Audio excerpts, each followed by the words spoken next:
Haribol, ako si Rizel Guapi, taga Cagayan de Oro City, isang musikero.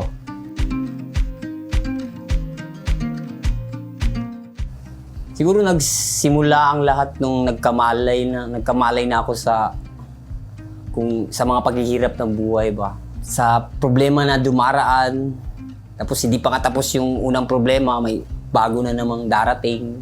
Ayun, at sa gulo ng utak ko, naghahanap ako ng paraan kung paano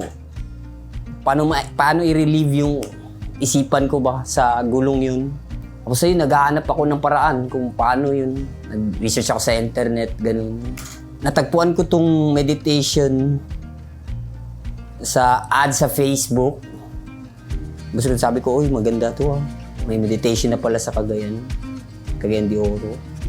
Mas matagal pa kasi napadpad pa ako, napunta pa ako ng Siargao, ganun. Tapos nung mamatay yung kapatid ko, ayun, bumalik ako ng CDO kasi doon nilibing eh. Kaya yun, pinuntahan ko agad. At doon na nagsimula yung pagme-meditate ko.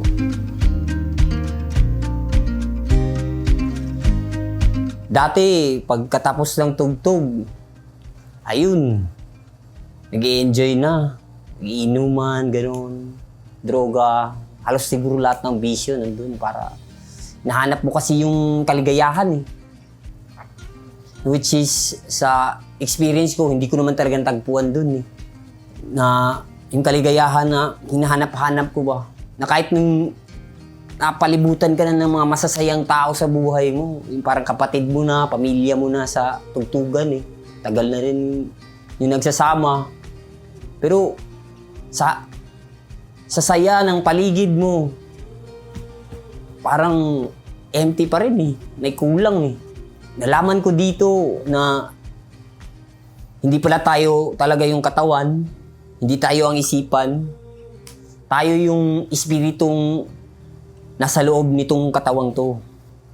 Once na naintindihan na natin yun, na hindi tayo ang katawan, hindi tayo ang material na baluti na ito, malalaman mo na kahit anong material na enjoyment, eh, hindi ka sasaya dun kasi nasubukan ko na yun eh. Yung lahat ng yun, dito lang sa meditation ko lang talaga na natagpuan yung mga sagot sa katanungan ko. At itong malinaw na perspective mo sa buhay, ito yung parang tumutulak para maging better ka better version ka ng sarili mo dati sa ngayon. At sa susunod pang mga pagkakataon.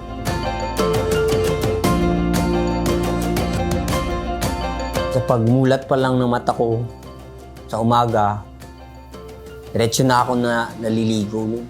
Tapos ang unang ginagawa ko pagkatapos nun, nagme-meditate na ako.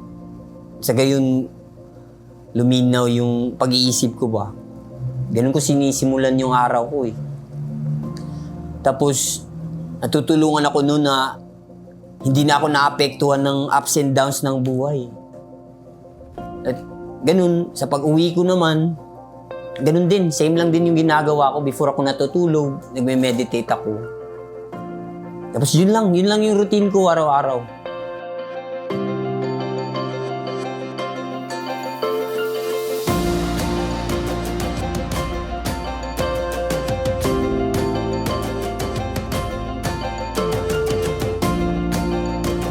Iniimbitahan ko po kayo na i-try yung meditation. Naging mabisa siya sa akin, baka matulungan din po kayo.